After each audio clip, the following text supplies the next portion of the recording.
पिछले दिनों भागलपुर के सराय में कॉम्प्रीहेंसिव कोचिंग क्लासेस के सीबी सिंह चंद्रभूषण सिंह ने आत्महत्या कर ली। आत्महत्या इसलिए की कि एसडीएफसी की घोर लापरवाही और उनकी प्रेशर के वजह से सीबी सिंह ने आत्महत्या कर ली। हमारे साथ कुछ फेडरेशन ऑफ इंडिया के पदाधिकारी जी हैं जिनसे बात करेंगे और सीबी सिंह की बहन है नीलू जी से बात करेंगे कि क्या वजह रही मैडम जिनके वजह से सीबी सिंह ने आत्महत्या की। क्या कहना चाहेंगी मैडम? एचडीएफसी बैंक वाले ने फ़ोन कर के मेरे भैया को बहुत परेशान कर दिया था। वो कुछ नहीं कर पाता था, हमेशा कॉल करते रहता था, कहीं भी रहता था तो परेशानी में डाल दिया था, इसीलिए वो ऐसा कर बैठा। टीचर के लिए सबसे बड़ा सम्मान की बात उसकी इज्जत होती है, जो उसका सम्मान होता है। और एसडीएफसी ने यह स्पष्ट रूप से कहा था कि मार्च तक मैं सीबी सिंह को परेशान नहीं करूंगा, न किसी प्रकार का नोटिस दूंगा। बावजूद इसके उन्होंने उनको टॉर्चर किया। टॉर्चर का ये नतीजा हुआ कि उन्होंने आत्महत्या कर ली। हमारे बीच बात करने के लिए कोचिंग फेडरेशन ऑफ इंडिया के जनरल सेक्रेटरी जी हैं, कृष्णा सर से बात करेंगे। सर, क्या रूपरेखा तैयार कर रहे हैं? शिक्षक का मेन चीज़ होता है कि बच्चों को पढ़ाना। सुबह से शाम तक वही दिमाग में उनका चलता रहता है कि क्लास में कैसे पढ़ाया जाए। एंड सीबी सिंह सर का जब देखते हैं किस्सा, तो आत्महत्या करने से आधा घंटा पहले भी क्लास लेके फिर ये कांड कर चुके थे। यही से शिक्षकगण जब एकजुट में एक साथ नहीं खड़ा रहती, तब तक शिक्षकों के साथ ऐसे ही बर्ताव करते रहेंगे ये गुंडागर्दी लोग। एंड ये बैंक वालों ने जो गुंडा भेजे, उनका हिम्मत इसीलिए हुआ क्योंकि शिक्षकगण एक साथ नहीं था। जब एक साथ होंगे हम सब तो किसी का ज़रूरत नहीं होगी। इसीलिए सीएफआई का सारे मेंबर हमारे बहन के साथ है। 3000 मेंबर है, मेंबर इंस्टीट्यूशंस है। एंड उनके साथ साथ एक 50 लाख बच्चे हमारे पढ़ते हैं। हम सब एकजुट होके हमारे बहन के साथ हैं। अभी फ़िलहाल एक 3 लाख रुपए का सीएफआई घोषित किया है कि फैमिली को सपोर्ट के लिए दिया जाएगा। एंड जो छोटे छोटे बच्चे हैं उनका पूरा education from KG to PG CFI का रिस्पॉन्सिबिलिटी होगी। एंड इसके साथ साथ एचडीएफसी बैंक को हम 1 महीना का टाइम देते हैं। अगर इस बीच के अंदर वो प्रॉपर कॉम्पेंसेशन, जो ये यंग फैकल्टी था, उनका 25 साल का करियर बचा हुआ था, उनका छोटे छोटे बच्चे थे और एक 20 साल उनका देखभाल करना था, इस सब के लिए अगर वो प्रॉपर कॉम्पेंसेशन नहीं देते तो 15 फरवरी के आसपास हमारे सारे coaching fraternity all across the India जो भी अकाउंट्स होंगे एचडीएफसी के साथ वो सब कैंसिल कर देंगे।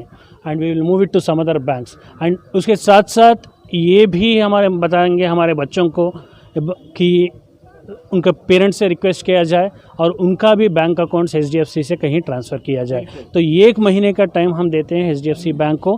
फैमिली से माफ़ी मांगना है और उनका प्रॉपर कॉम्पेंसेशन देना है। एंड इसके साथ साथ गवर्नमेंट को ये भी गुजारिश करता हूँ कि फैमिली को सपोर्ट किया जाए। हो सका तो एक गवर्नमेंट का नौकरी मैडम को दिया जाए।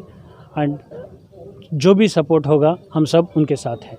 दर्शकों को ये बताना बहुत ज़रूरी है कि अभी राकेश जी से हमारी बात हो रही थी, जो सत्यम बैंक के इंचार्ज है, जो डायरेक्टर, उन्होंने ये भी कहा कि सीबी सिंह का जो लोन था वो 1,30,000 देयर अबाउट था और उसके बावजूद एचडीएफसी उसको इतना ह्यूमिलेट किया कि वो अपनी ज़िंदगी ही समाप्त कर दी। तो क्या कहना चाहेंगे सर, इस तरह की जो घटनाएं हैं, जो एचडीएफसी सीधे तौर पे दोषी है और उसने अपने सुसाइड नोट में ये भी एचडीएफसी पर पूरा एलिगेशन लगाया है, क्या कहें? सबसे पहली बात तो हम लोग मैनेजर से मिले थे 2 महीना पहले। उन्होंने कमिटमेंट किया था कि जिस 2 बंदे ने गाली गलौज घर पर आकर के किया था उसको बैंक से टर्मिनेट करेंगे और आपको कभी भी कोई कॉल नहीं जाएगा।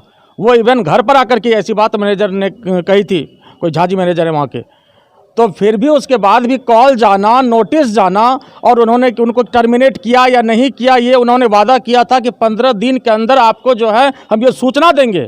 उसको मैं टर्मिनेट करता हूँ उस दोनों बंदे को, लेकिन हम लोग को कोई सूचना नहीं मिली बजाबते और फिर से इनको परेशान करना शुरू किया। और इस वजह से उन्होंने इस तरह का स्टेप उठाया जो कि उन्होंने अपने सुसाइड नोट में स्पष्ट रूप से इस बात को लिखा है। हमारे साथ पंकज जी भी हैं बात करने के लिए कि सर से भी जानने की कोशिश करेंगे, चूँकि सीबी सिंह जी की उम्र सिर्फ महज 35 साल था और बेगूसराय के रहने वाले थे। सर क्या कहेंगे सर आप? सीबी सर की तो ज़िंदगी करीब करीब पूरी बची हुई ही थी। अभी तो उनकी शुरुआत हुई थी ज़िंदगी की, युवा अवस्था में थे, अभी शादी हुई थी 5 साल पहले ही। लेकिन इतनी प्रताड़ना बहुत अच्छी चीज़ नहीं थी। उन्होंने पैसा लिया था। कोरोना काल में स्थिति सबकी खराब थी, कोचिंग सेक्टर का तो बहुत ही ज़्यादा।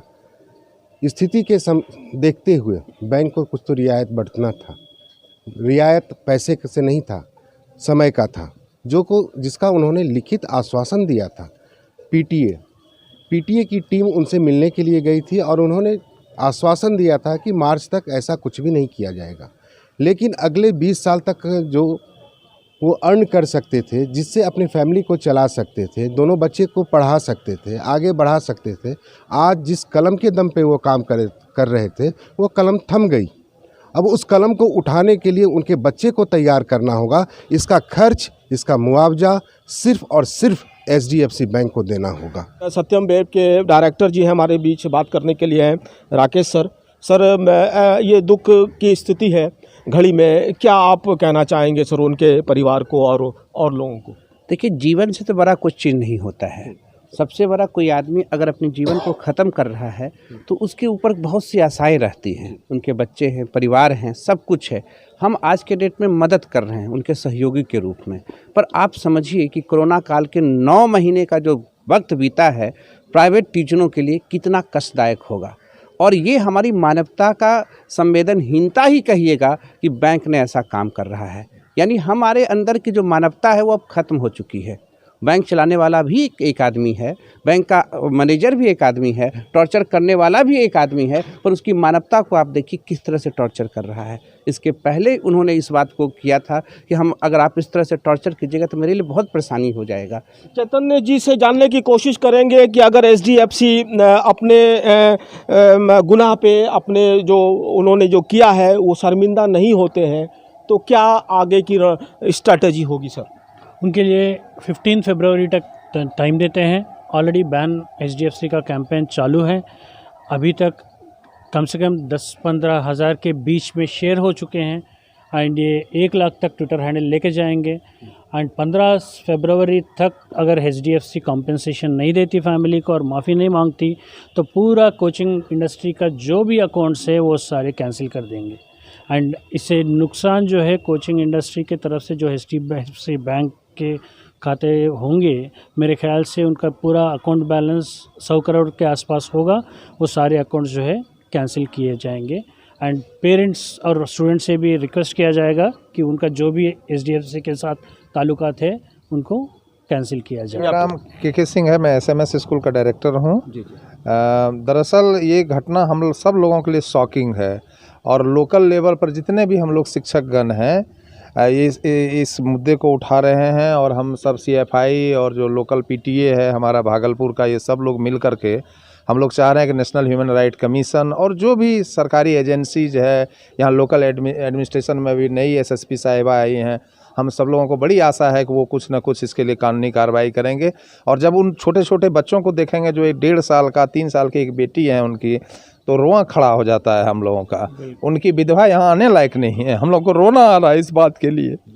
और हम सब लोगों को, उजाला सर कल बात करते करते रोने लगे थे इस बात के लिए कि पढ़ा लिखा आदमी इस तरह से करेगा। के सिंह साहब जो बात करते करते भावुक हो गए, आंख में आंसू आ गया। हमारे बीच बात करने के लिए जेपी उजाला जी हैं जिनसे बात करेंगे। रियली ये शॉकिंग न्यूज़ है, शॉकिंग खबर है और इतनी कम उम्र में एसिसिनेशन हो जाना ये बहुत शॉकिंग है। सर क्या कहेंगे सर आप?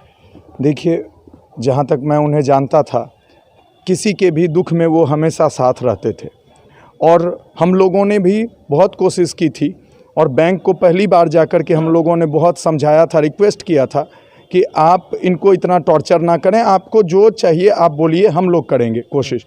बैंक ने हम लोगों को सिर्फ टालने के लिए गलत आश्वासन दिया। सबसे बड़ा गलती बैंक का यही था कि आपको अगर नहीं करना था तो आपने आश्वासन क्यों दिया? आपने 31 मार्च तक का आश्वासन दिया और उस बीच फिर से आपने इतना टॉर्चर किया कि वो अपने दुख को फिर हम लोगों के सामने भी बयान नहीं कर सके। वो दुख जो उनको था अंदर ही अंदर कि मैं किसको जाके बोलूं, कितनी बार बोलूं कि मुझे परेशान किया जाता है, ये दुख उनको अंदर ही अंदर इतना परेशान किया कि वो किसी भी चीज़ में सही से अपना दिल ही नहीं लगा पा रहे थे। और अंततः उन्होंने ये फैसला कर लिया सिर्फ और सिर्फ बैंक के टॉर्चर की वजह से।